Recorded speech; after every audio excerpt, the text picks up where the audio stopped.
على عباده الذين اصطفى أما بعد فأعوذ بالله من الشيطان الرجيم بسم الله الرحمن الرحيم لقد كان لكم في رسول الله أسوة حسنة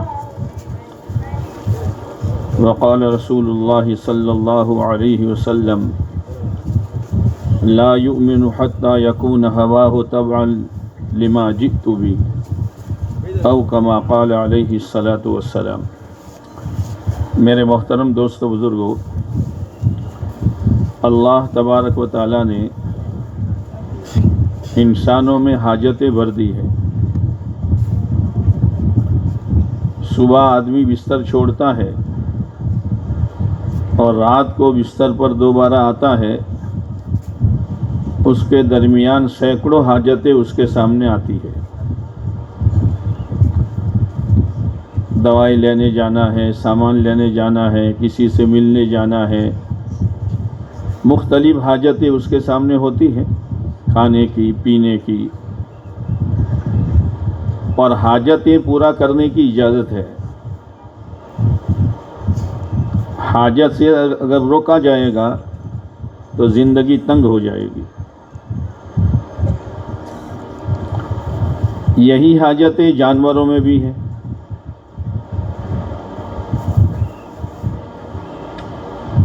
لیکن قربان جائیے حضرت محمد صلی اللہ علیہ وسلم پر کہ آپ نے ہر حاجت کے پورا کرنے کا طریقہ بتایا ہے۔ یہ ایسا پاکیزہ اور مبارک طریقہ ہے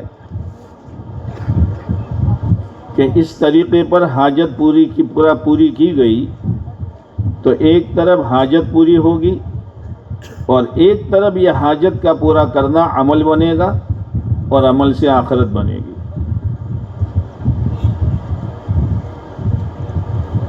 آدمی کھانا تو کھاتا ہی ہے، سنت کے مطابق کھائے گا تو ایک طرف بھوک دور ہوگی، ایک طرف یہ عمل بنے گا۔ پانی پیے گا سنت طریقے پر تو ایک طرف پیاس بجھے گی، ایک طرف عمل بنے گا۔ دنیا سوتی ہے اور جاگتی ہے، جانور بھی سوتے ہیں اور جاگتے ہیں، لیکن یہ ایمان والا اگر سنت کے مطابق سوئے گا تو ایک طرف نیند پوری ہوگی اور ایک طرف یہ عمل بنے گا۔ مسلمان کے دونوں ہاتھوں میں لڈو ہے، لیکن آج مسلمان کو کھاتے نہیں آتا۔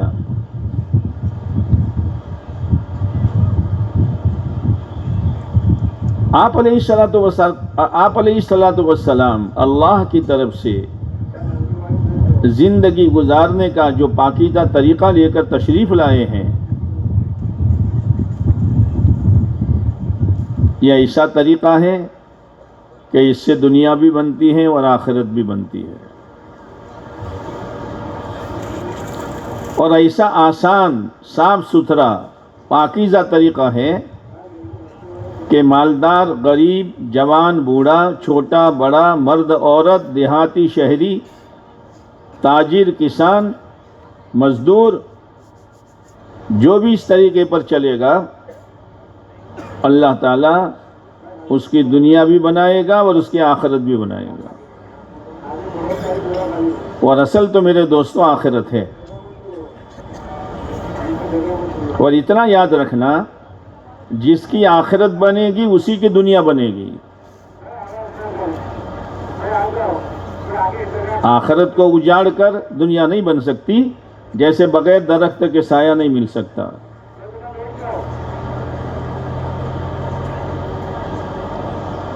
اور اسلام ایک ایسا مکمل دین ہے جو آخری آیت قرآن کی اتری ہے، الیوم اکملت لکم دینکم واتممت علیکم نعمتی ورضیت لکم الاسلام دینا۔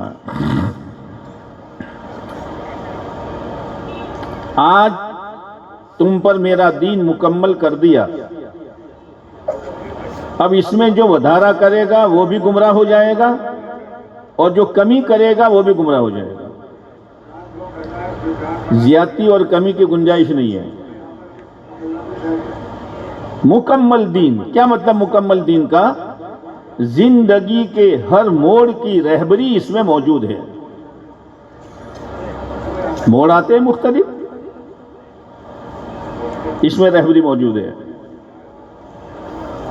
اور آگے اللہ نے فرمایا، او میرے بندو، او میرے بندو، میں نے تمہارے لیے اسلام کو دین بنا کر پسند کیا ہے. آج تو پتہ نہیں کہاں کیا ذہن، مائی چوائس، مائی چوائس. کیا تیری چوائس ہے کیا؟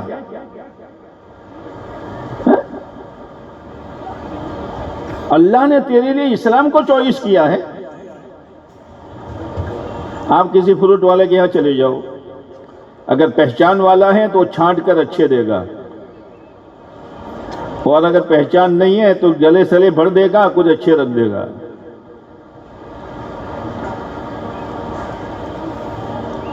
اللہ تعالیٰ کہتے ہیں میں نے تمہارے لیے پسند کیا ہے. پسندیدہ طریقہ ہے اسلام، اللہ کی طرف سے آیا ہے.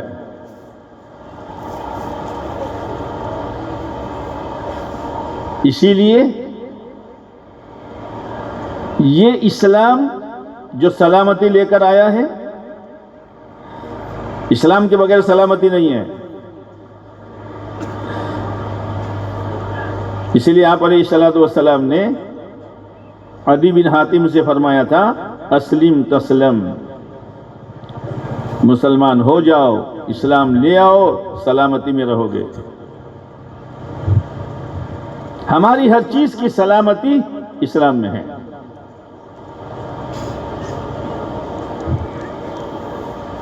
جیسے مختلف حاجتیں ہیں، ایسے ہی نکاح بھی ایک حاجت ہے. اللہ نے ہر ایک میں جذبہ رکھا ہے. میرا کوئی بندہ غلط طریقے پر جذبے کو پورا نہ کرے، اسی لیے اللہ نے پیارے نبی علیہ الصلوۃ والسلام کے ذریعے سے جذبے کی تسکین کے لیے ایک پاکیزہ طریقہ نکاح کے عنوان سے دیا ہے.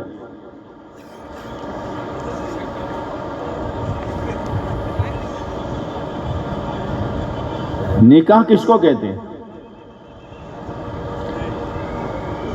نکاح کس کو کہتے ہیں؟ لگن کو. نکاح لگن کو کہتے ہیں. نکاح کے معنی آتا ہے دو چیزوں کا آپس میں مل کر ایک ہو جانا. جیسے نیند اور آنکھ، آنکھ میں نیند آ گئی، دونوں ایک ہو گئے تو سکون ملے گا، کھراٹے لے گا آدمی. سرما اور آنکھ دونوں ایک ہو جاتے ہیں تو ٹھنڈک مل جاتی ہے.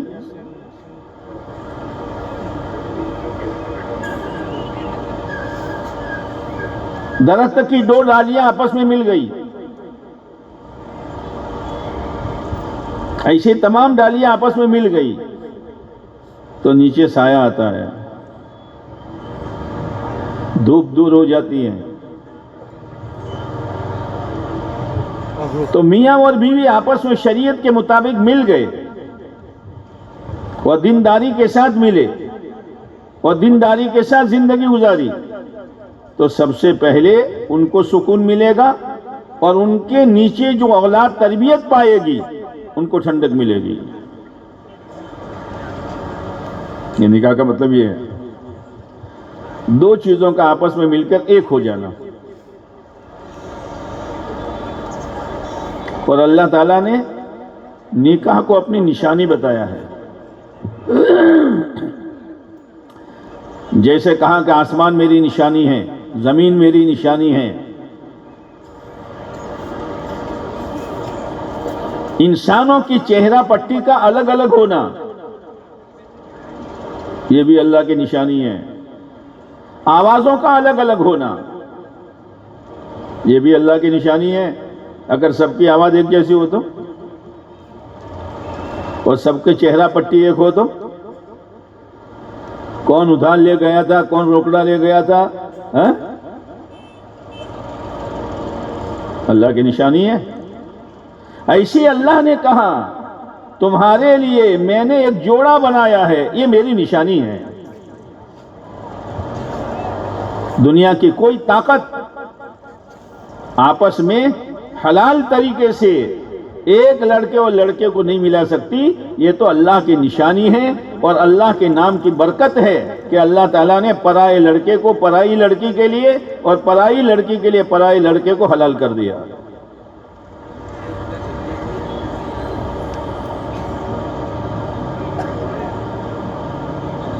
تو کیوں یہ نکاح کیوں قائم کیا گیا اور یہ بیوی کیوں بنائی گئی، کیوں دی گئی؟ لِتَسْكُنُوا إِلَيْهَا، تاکہ سکون ملے۔ سکون، آدمی کتنا ہی تھکا ہارا سفر سے آ رہا ہو، گھر پہنچتا ہے اور بیوی نے ذرا مسکرا کر کہا ابھی کیا خیریت تھی، سارا تھکن گیا۔ ارے ہوتا ہے کہ نہیں ہوتا؟ لِتَسْكُنُوا إِلَيْهَا، سارا تھکن دور۔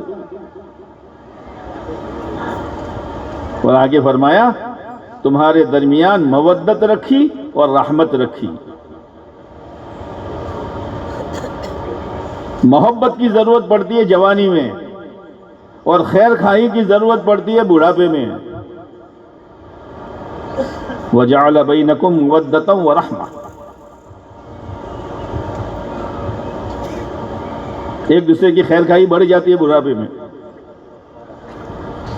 یہ اللہ کی نشانیاں ہیں۔ پھر ایسی محبت اور ایسی مودت، قرآن نے کیا کہا؟ ہن لباس لکم وانتم لباس لہن، عورتیں تمہارا لباس اور تم عورتوں کا لباس۔ عورتیں کس کا لباس؟ ارے بولو نہیں یار، کس کا لباس؟ ہمارا۔ اور ہم کس کا لباس؟ عورتوں کا، ہے نا؟ کیا اشارہ کیا ہے؟ لباس جو ہے وہ عیب کو چھپا دیتا ہے۔ بدن پر کئی دھبا داغ ہیں، لباس پہن لو نظر آئے گا۔ ہاں؟ اور لباس سے زینت بڑھ جاتی ہے۔ اچھا لباس پہنتا ہے تو چال بدل جاتی ہے، زینت آ جاتی ہے۔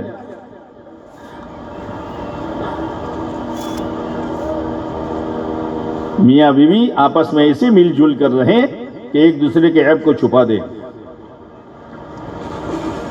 کبھی سسرال والے داماد کے عیب کو کھولتے ہیں تو لڑکی یوں کہے کہ نا تمہارا داماد آوا نہیں، بہت سر اچھے۔ کبھی جھگڑا ہوگا؟ کبھی جھگڑا ہوگا؟ اور کبھی لڑکے والے بہو کے عیب کھولتے ہیں کہ نا بہت اچھی ہے، بہت اخلاق والی ہے۔ ہن لباس لکم وانتم لباس لہن۔ ایک جوان کا نکاح نہیں ہوا اور ایک جوان کا نکاح ہوا، دونوں کی چال میں فرق ہوتی ہے نہیں ہوتی؟ ارے فرق ہوتا ہی نہیں ہوتا۔ کیا فرق ہوتا ہے؟ جس کا نکاح وہ 4 پیر سے چلتا ہے، فرق ہوتا ہے، زینت بڑھ جاتی ہے۔ ہاں، اور دوسری جگہ کہا نساؤکم حرث لکم، تمہاری عورتیں تمہاری کھیتیاں ہیں۔ تمہاری عورتیں تو مصیبت ہے کہ تم بولتے نہیں، تمہاری عورتیں تمہاری کھیتی ہیں۔ تو کھیتی میں دانا ڈالا وہاں سے لے کر دانا لینے تک کتنی محنت ہوتی ہے، کتنی حفاظت کی جاتی ہے، وقت پر پانی دیا جاتا ہے، کھاد دیا جاتا ہے، کیڑے مکوڑوں سے حفاظت کے لیے پاؤڈر چھڑکا جاتا ہے۔ ہاں؟ تمہاری عورتیں تمہاری کھیتیاں ہیں، اور کھیتی میں اچھے سے اچھا بیج ڈالا جاتا ہے، پھر اس کی حفاظت کی جاتی ہے۔ عورت کی تربیت شوہر کے ذمہ ہے کہ اس کو نیکی کا عادی بناویں، شریعت سنت پر حکمت کے ساتھ چلاویں۔ باہر کی زندگی کے کیڑے مکوڑے اس کی زندگی کو کھا نہ جائیں، اس کے لیے سنتوں کا پاؤڈر ڈالیں۔ نساؤکم حرث لکم، ایک معمولی کھیتی چند من دانے کے لیے کتنے آدمی پاپڑ بیلتا ہے، اور یہاں کچھ بھی کوئی فکرت نہیں ہے۔ نساؤکم حرث لکم، یہ کھیتیوں کی حفاظت کرو۔ کھانا پکانا، کپڑا دھونا، گھر کی جھاڑو صفائی، سینہ پیرونا اس کی ماں نے سکھایا ہے۔ اب تمہیں کیا سکھانا ہے؟ کہ تمہیں دین سکھانا ہے، شریعت پر حکمت کے ساتھ اس کو چلانا ہے، ترغیب سے شرعی پردہ اس کو سمجھانا ہے۔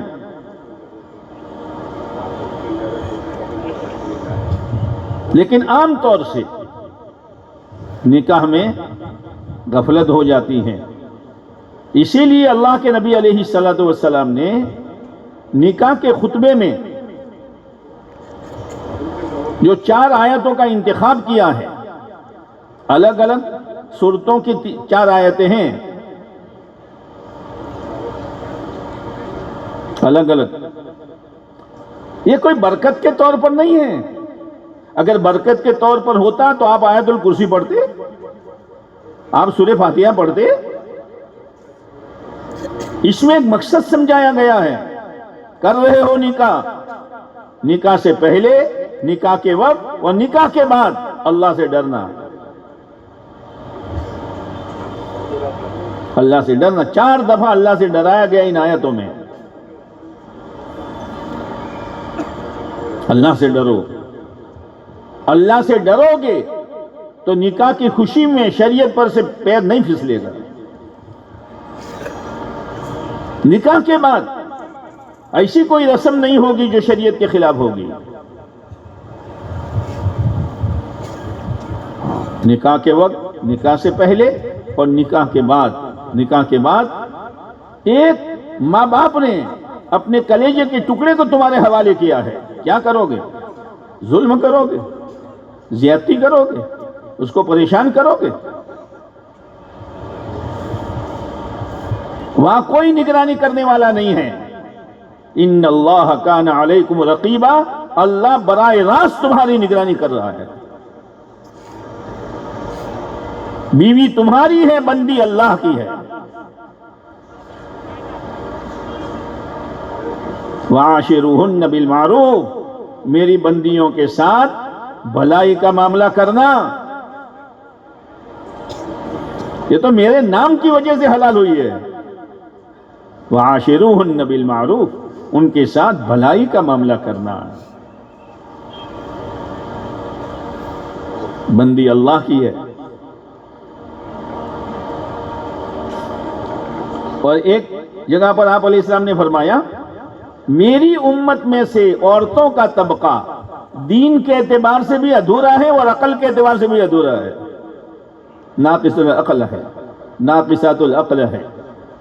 اسی لیے ایک عورت کی گواہی شریعت نہیں مانے گی، 2 عورتیں، 2 مل کر ایک ہیں، عقل کی ادھوری ہے، ایک بھول جائے گی دوسری یاد دلائے گی گواہی میں۔ کیا اشارہ فرمایا ہے، جیسے کسی کا بیٹا دماغ کا کریک ہو، کریک جانتے ہیں نا؟ اچھا، کریک ہو تو وہ لوگوں سے کہتا ہے بھائی ذرا عمدہ بولے، سیدھا بولے، ذرا بیچارہ کریک ہے، اس کی باتوں میں آ کر آستینے مت چڑھانا۔ اللہ کے نبی علیہ السلام نے فرمایا، میری امت کے عورتوں کا طبقہ عقل کا ادھورا ہے، معمولی باتوں پر آستینے مت چڑھانا۔ بھول ہوگی، اسی لیے میں تو یہ کہا کرتا ہوں کہ یہ دلہا جو کہتا ہے میں نے قبول کیا، تو خالی بیوی کو قبول نہیں کیا، بیوی کے سارے نخروں کو بھی قبول کیا، بیوی کی ساری کوتاہی اور کمی کو بھی قبول کیا ہے۔ کبھی جھگڑا نہیں ہوگا۔ ایک شخص مولانا تھانوی علیہ رحمہ کے پاس آیا، کہا حضرت بہت پریشان ہو چکا ہوں، بہت بولتی ہے. حضرت نے فرمایا دیکھ ایک نسخہ بتاؤں جہاں کہ جب وہ بولنا شروع کرے نا غصے میں تو یہ کہنا میری مینا ناچ رہی ہے. بس اب تھوڑے عرصے کے بعد آیا کہ حضرت اللہ آپ کو جزائے خیر دے. وہ تو جب بھی بولتی ہے میں سوچتا ہوں میری مینا ناچ رہی ہے تو مجھے کوئی غصہ بھی نہیں آتا. ہو گیا کام. وہ تو علاج ہے. ایک عورت آئی وہ آ کر کہنے لگی تو انداز لگا کہ اس کی زبان لمبی ہے. میرا شوہر یوں کہتا، میرا شوہر یوں کہتا. تعویذ دوں کہ ہاں لے یہ جب تیرا شوہر کوئی بولے نا تو منہ میں رکھ دینا، منہ سے نکلے نہیں ورنہ خرابی ہو جائے گی. اب وہ شوہر بولے اور اس کے منہ میں تعویذ تو بول سکے گی. چند دنوں کے بعد آئی کہ حضرت میرا شوہر سدھر گیا. تو سدھر گئی.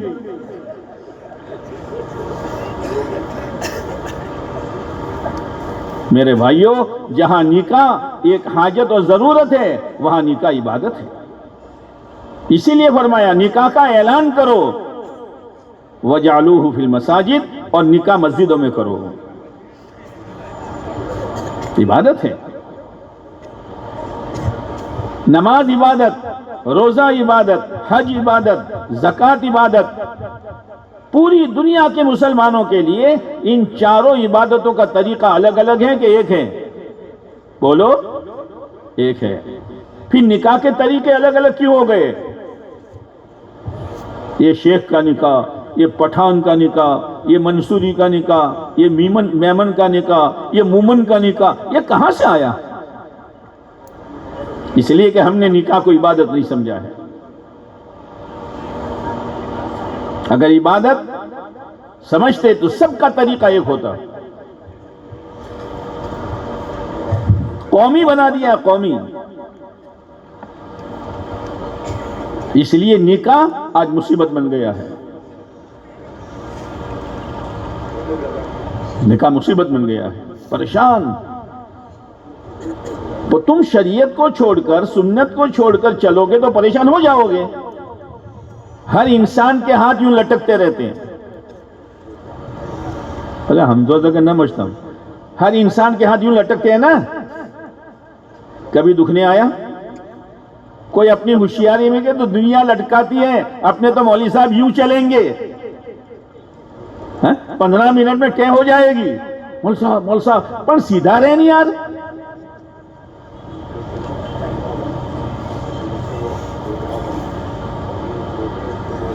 جو اللہ کی ترتیب ہے اس پر رہے تو کسی کو کوئی پریشانی نہیں ہے. نکاح ایک عبادت ہے. عبادت سمجھ کر کرو. اور جنت میں کوئی عبادت نہیں ہوگی، نہ روزہ، نہ زکوٰۃ، نہ حج، نہ نماز. نکاح ہوگا. کیا کیا وَزَوَّجْنَاهُمْ بِحُورٍ عِينٍ. او جنتیوں ہم تمہارا نکاح حور سے کر دیں گے. کس سے کریں گے؟ کرو گے؟ اللہ کرو گے کہ نہیں کرو گے؟ ہاں یہ عبادت وہاں بھی رہے گی. بہت بڑی عبادت ہے. یہ جو گھروں میں انتشار اور خلفشار ہوتا ہے اور یہ جھگڑے فساد ہوتا ہے کیوں؟ اس لیے کہ وہ بیئرنگ ہوتی ہے، بیئرنگ جب اس میں سے گریس ختم ہو جاتا ہے تو کیچڑ کیچڑ کی آواز آتی ہے. ہاں یہ کیچڑ کیچڑ کیوں گھروں میں کہ دین کا اور شریعت کا گیریس نکل گیا، بیئرنگ فیل ہے، بدلو. کیچڑ کیچڑ ہو رہا ہے. اطمینان، چین، سکون، عزت، کامیابی دین میں ہے، شریعت میں ہے. ہاں اس لیے نکاح کا دین معلوم کرو کہ نکاح کیا ہے اور نکاح کے بعد کیا ذمہ داری ہے. نکاح میں 2 خرچ ہیں، ایک واجب ہے اور ایک سنت ہے. باقی کوئی خرچ ہے ہی نہیں. مہر واجب ہے اور ولیمہ سنت ہے، بس باقی کوئی کر نہیں. جہیز تو ہے ہی نہیں، جہیز نہیں ہے. یہ لوگوں نے جو کہا حضرت فاطمہ رضی اللہ تعالیٰ عنہ کو جہیز دیا، یہ جہیز نہیں تھا. جہیز کے معنی عربی میں آتے ہیں تیاری کرنے کے. آپ علیہ الصلوۃ والسلام نے گھر کا سنسار چلے اس لیے چند چیزیں دے کر گھر کے سنسار کے لیے تیاری کی تھی. جہیز ہے ہی نہیں. صحابہ کرام رضوان اللہ تعالی علیہم اجمعین نے نکاح کو اتنا سادہ بنایا تھا کہ آپ علیہ الصلوۃ والسلام مدینہ منورہ میں ہیں، آپ کو پتا نہیں کہ حضرت عبد الرحمن بن عوف رضی اللہ تعالیٰ عنہ کا نکاح کب ہوا، حالانکہ دور کے رشتہ دار ہیں. ان 10 صحابہ میں سے ہیں جن کو دنیا میں جنت کی بشارت ملی تھی.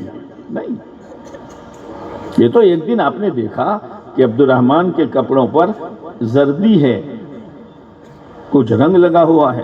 عبد الرحمن یہ کلر کا ہے کہ خوشبو کا. کہ خوشبو کیوں؟ کہ میں نے نکاح کیا. آپ کو پتہ نہیں ہے. آپ نے فرمایا اللہ برکت دے، اللہ برکت دے. عبد الرحمن ولیمہ کر لینا، کوئی ناراضگی نہیں. حضرت جابر بن عبداللہ رضی اللہ تعالیٰ عنہ ایک غزوے سے آ رہے ہیں، ان کا اونٹ سست چلتا ہے. تو آپ نے فرمایا عبداللہ بہت پیچھے رہتے ہو، اللہ کے نبی چلتا نہیں ہے. تو آپ نے ایک لکڑی توڑی اور ایک چابک مارا. ہو سب سے آگے آپ کے ہاتھ کا چابک اونٹ کی رفتار کو سب سے تیز بنا دیتا ہے. ارے میرے بھائیو، او جوانو، او مالدارو، او غریبو، اللہ کے نبی علیہ السلام کی سنت کا چابک اپنے اوپر لگاؤ گے، سب سے آگے بڑھ کر جنت میں چلے جاؤ گے.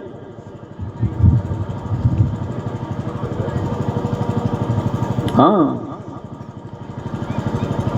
اب آپ علیہ السلام آگے تشریف لے گئے. عبداللہ بہت تیز جا رہے ہیں.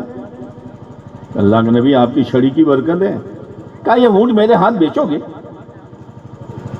اللہ کے نبی آپ کتنے مفت لے لو. آپ نہ خریدوں گا. کتنے میں؟ کہ 40 اقیہ چاندی ایک وزن ہے، لیکن پیسے مدینہ جا کر دوں گا. کہا ٹھیک ہے. غزوے میں ساتھ میں ہیں، غزوے سے پہلے شادی کی ہے، اس کا کوئی تذکرہ نہیں. وہ تو باتوں میں بات نکلی. عبداللہ شادی کی؟ یہاں اللہ کے نبی شادی کی. کنواری سے کی یا سیبہ سے کی؟ کہ نہیں، بڑی عمر سے کی، جس کا ایک نکاح پہلے ہو چکا تھا. تو کنواری سے کیوں نہیں کیا؟ کہ اللہ کے نبی علیہ السلام میرے ابا شہید ہو گئے تھے، چند میری بہنیں ہیں، بہنیں بھی جوان، آنے والے بھی جوان، تو میری بہنوں کی تربیت نہیں کر سکتی تھی، اس لیے میں نے بڑی عمر کی عورت سے نکاح کیا ہے. جب مدینہ تشریف لائے تو وہ قیمت ادا کرنے.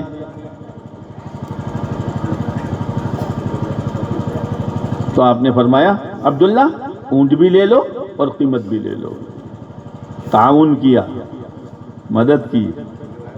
پتہ نہیں ہے کہ نکاح کب ہوا. آپ علیہ السلام نے فرمایا جو نکاح میں برکت چاہے کم سے کم خرچ کریں، برکت ملے گی. پہلی برکت میاں بیوی میں الفت و محبت، کچڑ نہیں ہوگا. دوسری محبت اولاد نیک ہوگی.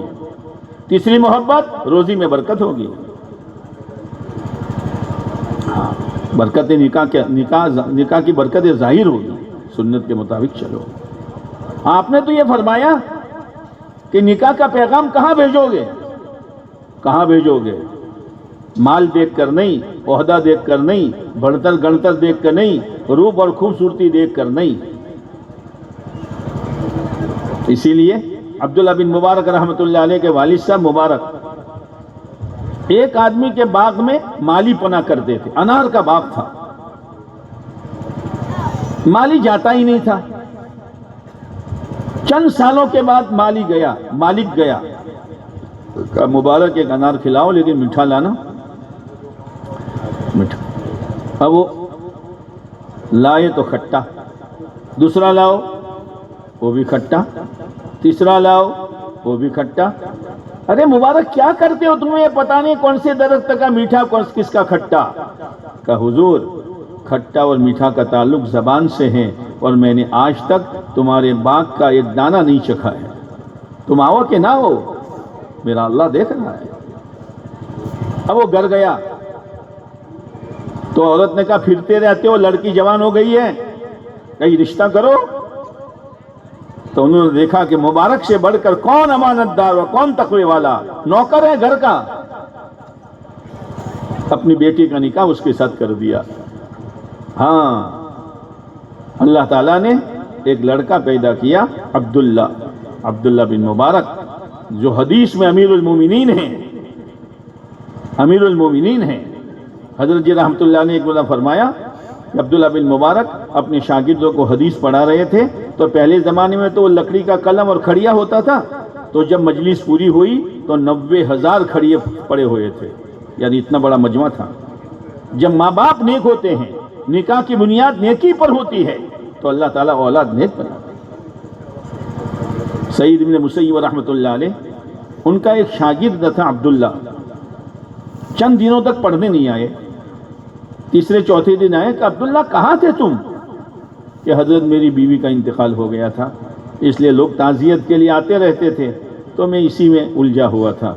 اچھا تمہاری بیوی کا انتقال ہو گیا، تو میں اپنی بیٹی کا نکاح تمہارے ساتھ کر دوں؟